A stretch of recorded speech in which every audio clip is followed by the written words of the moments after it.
So இன்றைக்கி work அவுட்டில் நான் செய்கிறது வந்து biceps cable girl. Starting with 2.5, அதாவது ஒரு 5 kg கிட்ட தான் நான் வந்து கேர்ள் பண்ணுற மாதிரி இருக்கும். அதாவது வந்து அது எல்பிஎஸ்சில் இருக்குது. சேம் தான், ரொம்ப ரெப்லாம் போட மாட்டேன். 15 ரெப்பு தான் நான் ஃபஸ்ட்டு ஸ்டார்டிங் எப்போவுமே நான் சொல்கிற மாதிரி. இப்போ செகண்ட் வெயிட் வந்து ஏற்றுறேன்னா வெறும் 2 பிளேட்டு மட்டும்தான் நான் ஏற்றுறேன். நெக்ஸ்ட்டு வந்து நான் 12 கவுண்ட்டுக்கு கேர்ள் பண்ணுவேன். ஸோ உங்களால் வந்து பார்பெல்லில் வந்து வெயிட்டை தூக்க முடியலன்னா வந்து இதில் வந்து ட்ரை பண்ணலாம். ஸோ கொஞ்சம் பம்ப் ஆகிற ஃபீல் இல்லாமல் கொஞ்சம் நல்ல ஒரு எஃபெக்ட் கிடைக்கும் பைசப்ஸ் நம்ம வந்து கேர்ள் பண்ணணும். அடுத்த முறை நீங்கள் வெயிட் போடும்போது வந்து பார்த்திங்கன்னா ஈஸியாக இருக்கும். ஸோ இப்போ 3வது செட்டுக்கு மறுபடியும் 2 பிளேட்டு தான் ஏற்றுறேன்.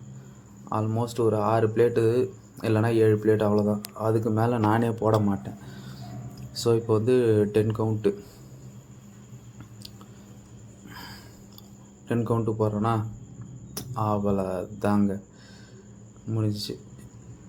ஓகே, நிறைய ஒர்க் அவுட் செஞ்சேன். ஆனால் அதெல்லாம் வந்து ஃபுல்லாக வீடியோ எடுக்கலை. இதை மட்டும் லைட்டாக செஞ்சேன். இப்போ வந்து ஸ்ட்ரெச்சஸ் பார்ப்போம். தம் ஃபிங்கரோடு சேர்த்த மாதிரி வச்சு ஷோல்டர் லெவலில் வச்சு லைட்டாக ஃப்ரண்ட் அண்ட் பேக் ஸ்லோவாக, அதே மாதிரி ஆல்டர்னேட்டிவாக 2 கைக்கும் சேர்த்த மாதிரி போடணும். நான் இப்போ டெமான்ஸ்ட்ரேட் பண்ணுறேன்ல, அதேமாரி நீங்கள் ஃபாலோ பண்ணுங்கள். நெக்ஸ்ட்டு பார்த்திங்கன்னா பின்னாடி இப்படி கையை வச்சு, ஸோ அந்த மாதிரி தான் வைக்கணும்லாம் அவசியம் இல்லை. ஆனால் அந்த மாதிரி வச்சு ஜஸ்ட் ஒரு இது பண்ணுங்கள், பெண்ட் ஓவர் மாதிரி பண்ணுங்கள். ஏன்னா அது வந்து ரிலீஸ் ஆகக்கூடாதுன்றதுக்காக தான் நான் அந்த மாதிரி பண்ணது. இதுவும் ஒரு பைசப்ஸோட ஸ்ட்ரெச்சு தான்.